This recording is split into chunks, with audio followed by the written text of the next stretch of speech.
Halo, selamat pagi pemirsa, selamat pagi Dadi. Selamat pagi Rini dan juga pemirsa, apa kabar Anda? Kita kembali berjumpa dalam program TVR 09 bersama saya Dadi Ramadan dan juga rekan saya. Saya Rini Reski, dalam 30 menit ke depan kami akan sajikan kepada Anda sejumlah berita nasional, khususnya dari sudut pandang DPR RI, sebagai referensi Anda dalam memahami dinamika politik, hukum, ekonomi, sosial, dan juga budaya di Indonesia. Dan pemirsa TVR Parlemen adalah TVR 09. Selengkapnya.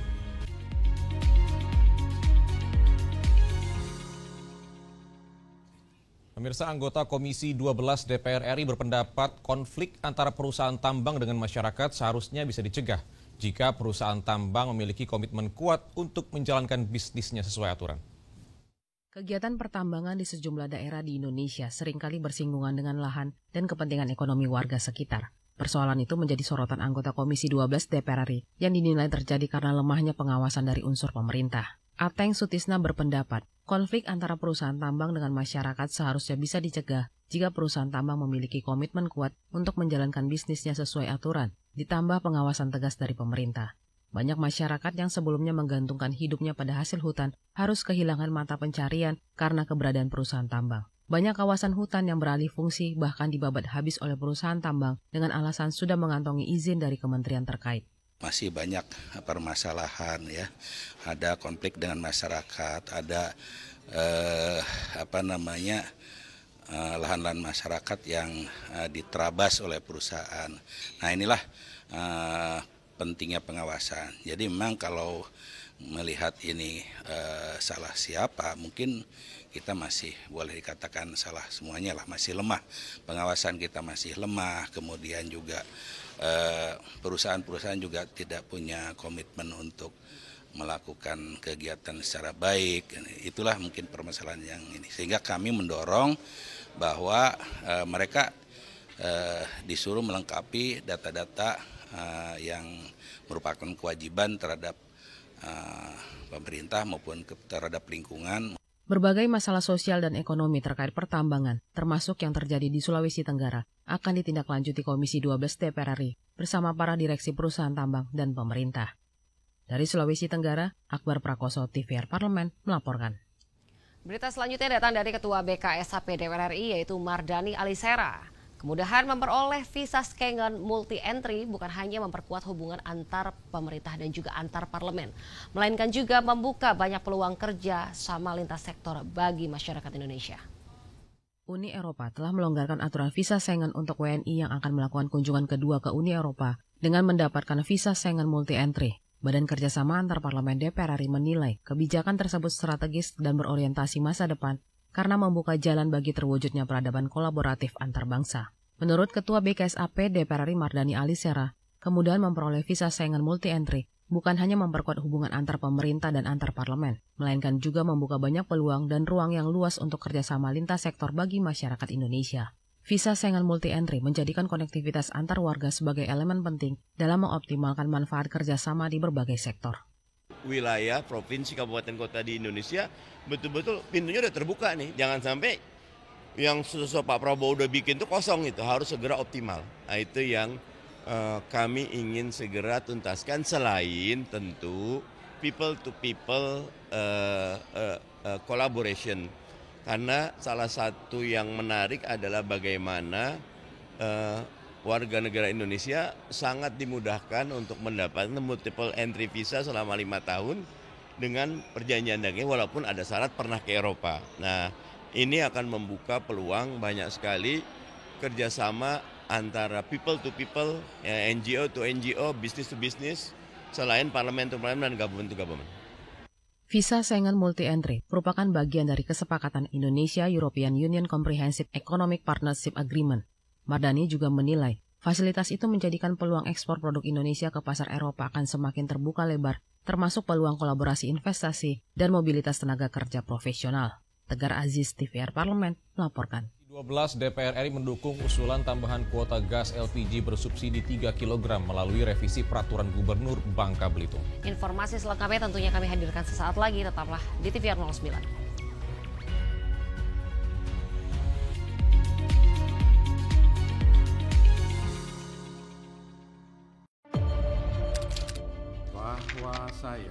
Bahwa saya demi Allah, saya bersumpah dan seadil-adilnya. Periode keanggotaan DPR RI hingga saat ini, yaitu terdapat 126 undang-undang yang telah selesai dibahas DPR RI.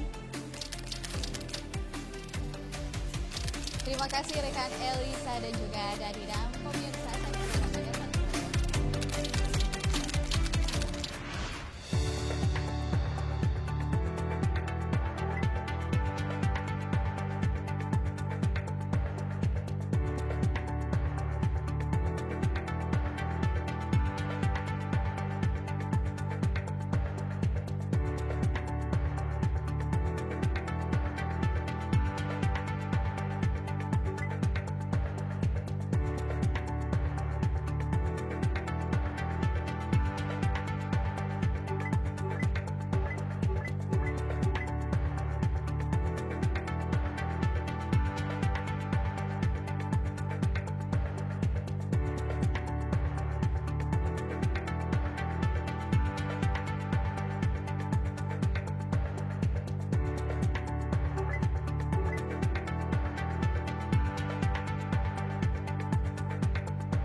kembali di TVR 09. Pemirsa, Ketua Komisi 12 DPR RI Bambang Patijaya menegaskan peraturan atau perubahan aturan daerah terkait penambahan kuota gas bersubsidi 3 kg harus menjadi prioritas agar kebijakan daerah bisa diajukan pada pemerintah pusat.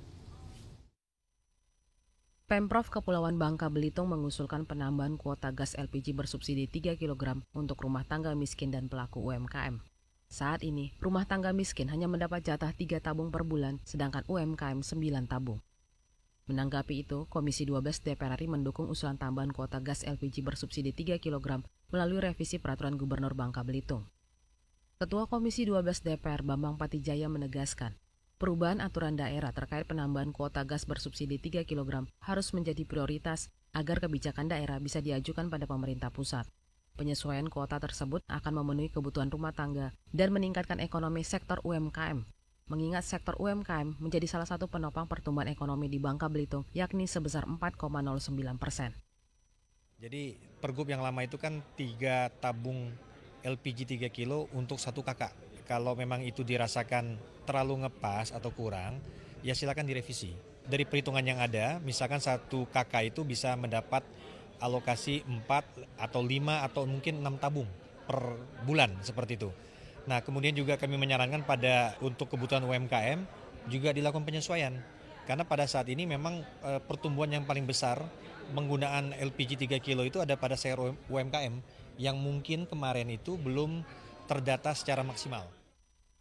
Kepada Komisi 12 DPR RI, Pemprov Kepulauan Bangka Belitung mengusulkan kuota LPG bersubsidi 3 kg untuk masyarakat miskin ditambah menjadi 4-6 tabung per bulan dan untuk UMKM ditambah 10-15 tabung per bulan. Dari Kepulauan Bangka Belitung, Hilman Hidayat, TVR Parlemen, melaporkan.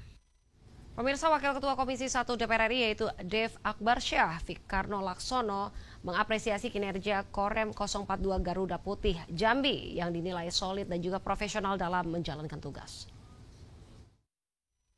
Komisi 1 DPR RI menegaskan komitmen untuk memperjuangkan penguatan Korem 042 Garuda Putih Jambi sebagai bagian dari upaya peningkatan status menjadi Kodam guna memperkuat pertahanan dan menjaga stabilitas nasional.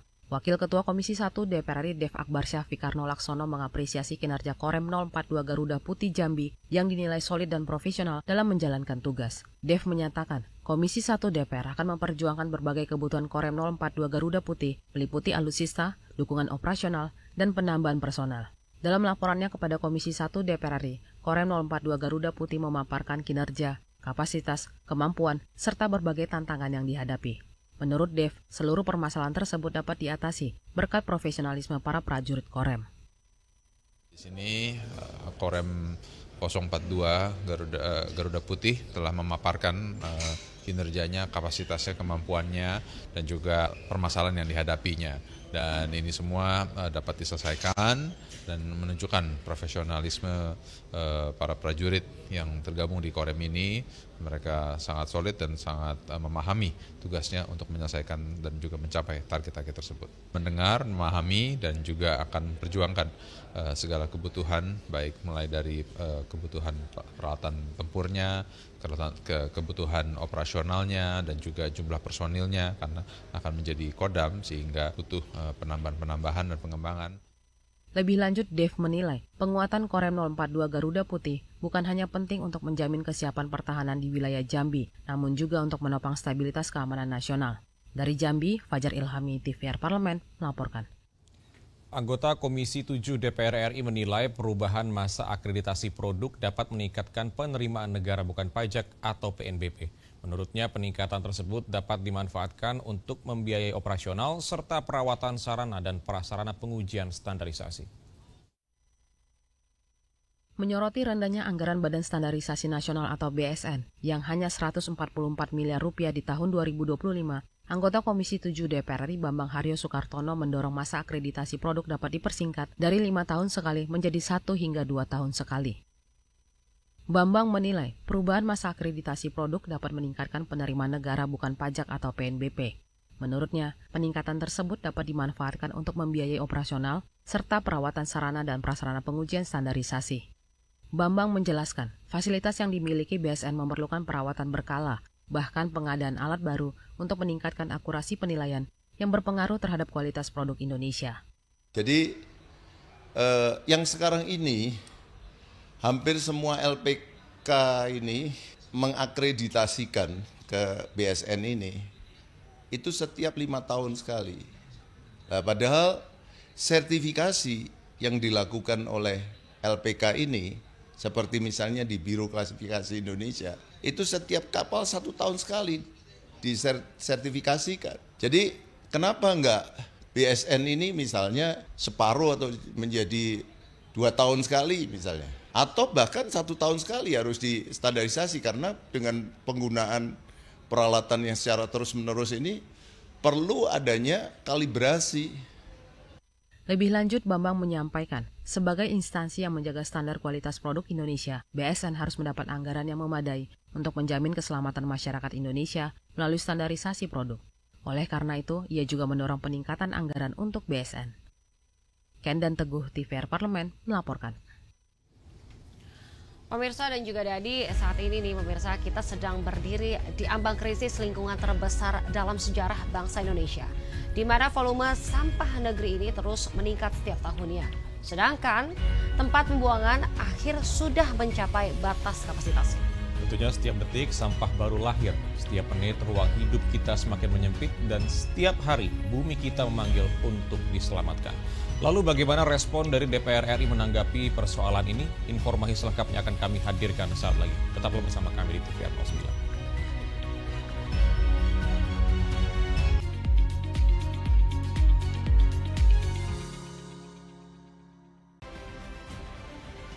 Hadir sebagai satu-satunya kanal siaran resmi yang menyajikan sidang tahunan MPR RI dan sidang bersama DPR dan DPD RI, serta rapat paripurna DPR RI penyampaian RUU APBN 2026 secara live. Langsung dari Gedung Nusantara DPR RI. Ikuti siaran langsungnya hanya di TVR Parlemen, Referensi Indonesia.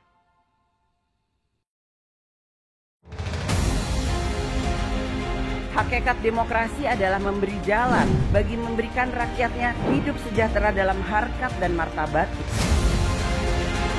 Yang terpenting untuk menjadikan Indonesia luar biasa. Perempuan dan laki-laki mempunyai hak yang sama untuk maju. Selamat ulang tahun Dirgahayu Republik Indonesia Merdeka!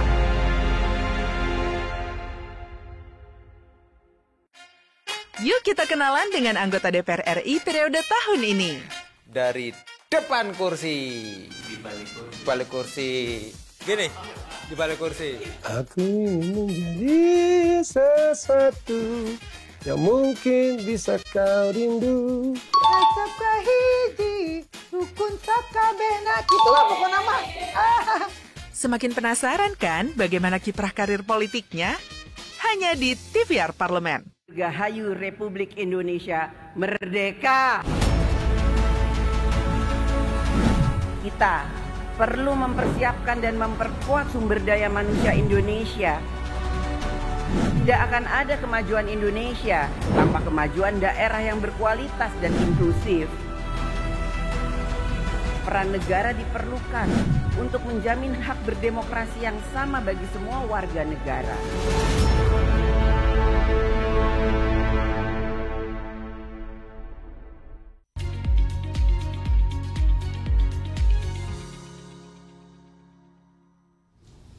Anda masih menyaksikan TVR 09. Pemirsa, Indonesia saat ini sedang menghadapi darurat sampah yang menjadi ancaman nyata bagi masa depan bangsa.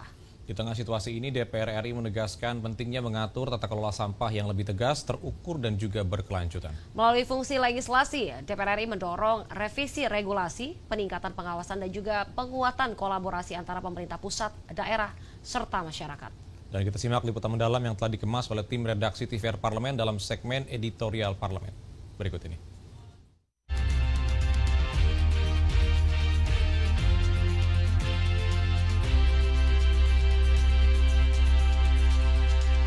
Well, I was not expecting to see this in Bali. We've come out on an adventure to find a waterfall and look at the state of this. The surrounding environment is beautiful, don't get me wrong. There's forests everywhere, and it doesn't smell the best either, which is a shame. Pengelolaan sampah di tanah air sudah mencapai titik kritis. Tempat pembuangan akhir atau TPA sampah di 10 provinsi dicatat sudah kelebihan kapasitas atau over capacity. Kementerian Perencanaan Pembangunan Nasional Bappenas bahkan memprediksi TPA nasional tak lagi mampu menampung timbulan sampah pada tahun 2028 mendatang. Di tahun 2020, Indonesia bahkan menduduki posisi kelima dalam jajaran negara penghasil sampah terbesar di dunia, dengan timbulan sampah lebih dari 65 juta ton. Sementara buangan sampah terus bertambah setiap tahunnya, capaian penanganan sampah masih sangat jauh dari target. Saat ini, Indonesia hanya mampu mengelola 47% sampah. Artinya, sampah yang tak tertangani berpotensi mencemari air, udara, dan tanah, serta mengakibatkan persoalan kesehatan dan sosial yang serius di masyarakat. Pemandangan gunungan sampah tak boleh dianggap lazim. Tata kelola sampah seharusnya diberlakukan sama pentingnya dengan pembangunan infrastruktur dan percepatan pertumbuhan ekonomi. Perbaikan tata kelola sampah sudah seharusnya jadi prioritas pemerintah. Setiap kita ke daerah pesisir atau pantai, itu yang terlihat itu adalah sampah. Jadi ini sebenarnya mereka juga sendiri bingung mau mulai dari mana kami. Sampah itu tadi ada datang dari laut, juga dari sungai, dari daratan, kemudian ada juga dari pulau-pulau kecil. Nah, ini ketika tidak dikelola, terintegrasi, berkolaborasi, siapa tanggung jawab dengan sampah apa? Nah, ini akhirnya dibiarkan. Nah, inilah persoalan sampah akan terus-menerus kita kawal. Salah satu kelemahannya adalah ketersediaan infrastruktur untuk pengelolaan sampah dan off-taker dari produk-produk pengelolaan sampah. Ada R3 istilahnya, bagaimana di recycling dan juga untuk menjadi energi. Nah, inilah yang tadi kita lakukan, tinjauan lapangan langsung, karena persoalan sampah sudah menjadi persoalan dunia, bahkan Indonesia juga demikian, utamanya di kota-kota besar. Potret buruknya tata kelola sampah di tanah air memunculkan sejumlah gerakan masyarakat seperti aksi bersih-bersih sampah oleh sekelompok pemuda yang tergabung dalam Pandawara Group. Meski begitu, persoalan tata kelola sampah tidak selesai begitu saja. Aksi Pandawara Group seharusnya jadi alarm peringatan bagi pemerintah, baik pusat maupun daerah, untuk menciptakan solusi sistemik dan komprehensif dalam menuntaskan persoalan sampah. Kalau pengelolaannya memang rugi. Nah, minusnya ini dari mana? Ya APBD. Tapi itu bisa bermanfaat untuk kebersihan, untuk melakukan sebuah daur ulang supaya tidak terjadi penumpukan sampah. Jangan sampai ini kita bukan gerbongnya, kita perjuangkan penghubungannya, kita perjuangkan infrastruktur, dananya udah datang sini, tapi persoalan sampahnya tidak diatasi. Saya tidak untuk sampah. Saya pas dari ini malah jadi pungut sampah. Saya obral. Dia bisa keluar, ini ada berapa plastik kemasan. Ini memang harus ada kesadaran, ini bukan satu-satunya, yang banyak di hampir semua destinasi wisata di Indonesia yang menjadi tantangan terbesar adalah persoalan sampah. Kita bicara papan, itu kan 3 juta yang sedang didorong oleh Presiden. Kita tidak bicara dengan Menteri Perumahan, bagaimana perumahan kita. Nah ini kan juga bisa digunakan untuk itu. Jadi sampah tidak hanya bicara tentang negatif, kita bicara untuk bahan bangunan, kita juga bicara untuk bahan jalan yang bertahannya bertahun-tahun lebih lama dibanding aspal yang sama. Tim redaksi TVR Parlemen melaporkan.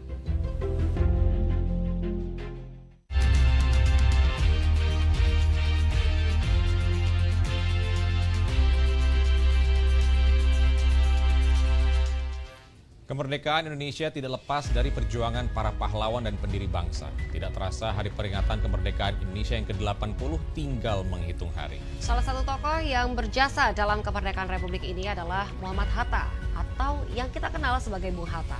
Selain dikenal sebagai Bapak Proklamator, Bung Hatta juga terkenal dengan tulisan-tulisan yang mengkritik pemerintahan Belanda. Usai jeda kami akan ajak pemirsa untuk jalan-jalan menelusuri jejak peninggalan Bung Hatta di kota kelahirannya. Jadi jangan kemana-mana, tetaplah bersama kami di TVR 09.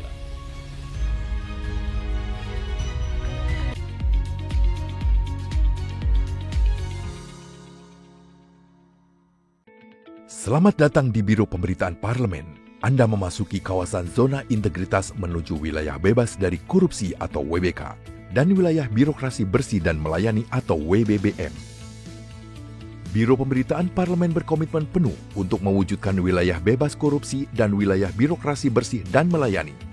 Komitmen kami, pejabat dan jajaran memiliki komitmen tinggi untuk mewujudkan WBK dan WBBM melalui reformasi birokrasi, khususnya dalam hal pencegahan korupsi dan peningkatan kualitas pelayanan publik. Kedua, bebas dari korupsi dengan terwujudnya wilayah bebas korupsi atau WBK, yang artinya bebas dari KKN, gratifikasi dan dari segala bentuk pungutan liar atau pungli. Terakhir, pelayanan prima dengan terwujudnya wilayah birokrasi bersih melayani, yaitu dengan meningkatnya kualitas pelayanan publik dan tercapainya kepuasan masyarakat terhadap pelayanan.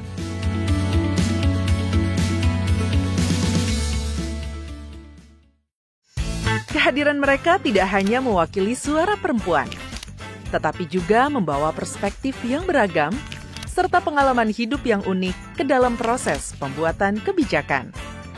Saksikan Perempuan Parlemen hanya di TVR Parlemen.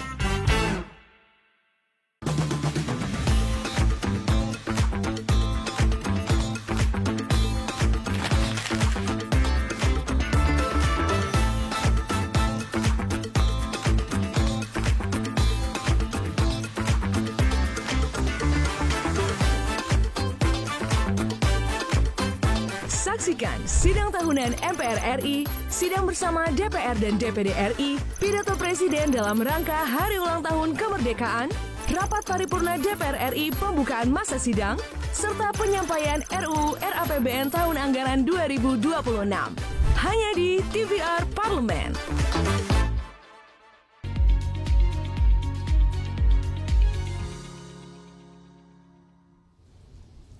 Terima kasih Anda masih bersama kami di TVR 09. Pemirsa, sekitar 10 menit dari Jam Gadang di Bukit Tinggi, Sumatera Barat. Kita dapat melihat lokasi di mana Bung Hatta, sang proklamator, dilahirkan dan juga tumbuh. Setiap sudutnya memiliki nilai dan juga cerita. Dan rumah ini mengajak kita untuk melihat bahwa kepemimpinan, kejujuran, dan kecintaan pada bangsa berakar dari nilai-nilai keluarga yang ditanamkan sejak dini. Tanpa berlama-lama, mari kita menelusuri rumah kelahiran Bung Hatta pada segmen Intips, Informasi dan Tips. Berikut ini.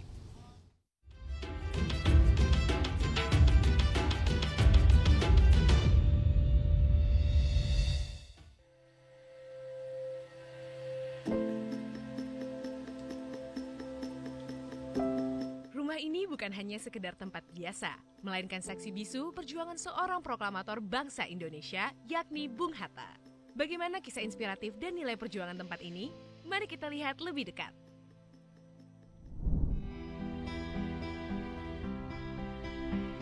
Rumah kelahiran Bung Hatta terletak di Jalan Soekarno-Hatta nomor 37, Kecamatan Mandiangin, Kota Selayar, Kota Bukit Tinggi, Sumatera Barat. Lokasinya hanya sekitar 10 menit dari Jam Gadang, ikon Kota Bukit Tinggi. Disinilah Muhammad Hatta dilahirkan pada tanggal 12 Agustus 1902. Dan di sini pula hingga usia 11 tahun ia tumbuh menjadi anak yang disiplin, rajin membaca, dan berintegritas. Rumah ini awalnya dibangun pada tahun 1860, memiliki arsitektur Minang dengan bangunan utama, dapur, lumbung padi, paviliun, dan kandang kuda.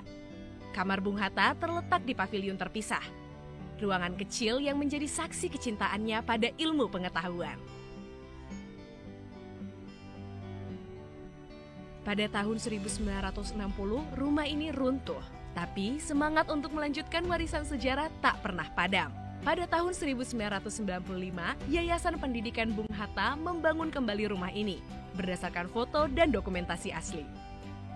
Di tahun itulah pembangunan dimulai pada 15 Januari dan diresmikan pada 12 Agustus bertepatan dengan hari ulang tahun Bung Hatta. Meski merupakan hasil rekonstruksi, nilai sejarah di dalamnya masih terasa kuat. Banyak perabotan asli keluarga masih dipertahankan, seperti rak buku, tempat tidur, meja keluarga, hingga sepeda ontel milik Bung Hatta. Rumah ini mengajak kita untuk melihat bahwa kepemimpinan, kejujuran, dan kecintaan pada bangsa berakar dari nilai-nilai keluarga yang ditanamkan sejak dini.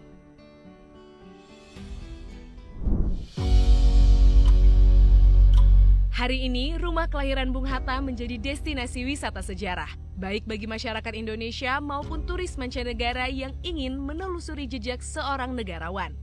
Rumah ini buka setiap hari dari pukul 7.30 pagi hingga 6 sore. Dan yang paling menarik, pengunjung tidak dipungut biaya sepeser pun. Di tengah modernisasi dan derasnya informasi digital, rumah ini mengingatkan kita untuk tidak melupakan akar sejarah bahwa kemerdekaan dicapai dengan pengorbanan dan diikuti dengan keteladanan. Rumah kecil di Bukit Tinggi ini adalah tempat di mana nilai-nilai besar ditumbuhkan. Sebuah simbol bahwa kesederhanaan bukanlah kekurangan, melainkan kekuatan. Rumah kelahiran Bung Hatta adalah warisan yang tak hanya bisa dilihat, tapi juga dirasakan. Jejak seorang negarawan yang mengabdi seumur hidupnya untuk Indonesia.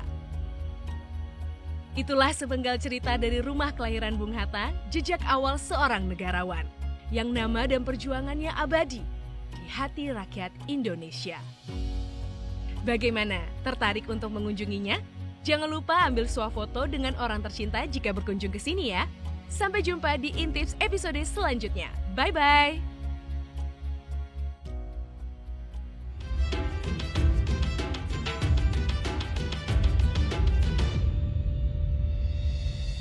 Dan pemirsa, informasi tadi sekaligus menutup jumpa kita pagi ini, dan di penghujung acara kami informasikan kepada Anda bahwa saat ini DPR RI sedang memasuki masa reses di mana seluruh anggota Dewan kembali ke daerah pemilihannya masing-masing untuk melaksanakan fungsi representasi DPR, menyerap dan juga menindaklanjuti serta memberikan pertanggungjawaban kepada konstituen di daerah pemilihannya. Dan juga sejumlah agenda serta program DPR RI lainnya masih dapat Anda saksikan secara langsung di TVR Parlemen melalui kanal utama, kanal komisi, dan juga kanal alat kelengkapan Dewan lainnya yang dapat Anda akses di tvrparlemen.go.id.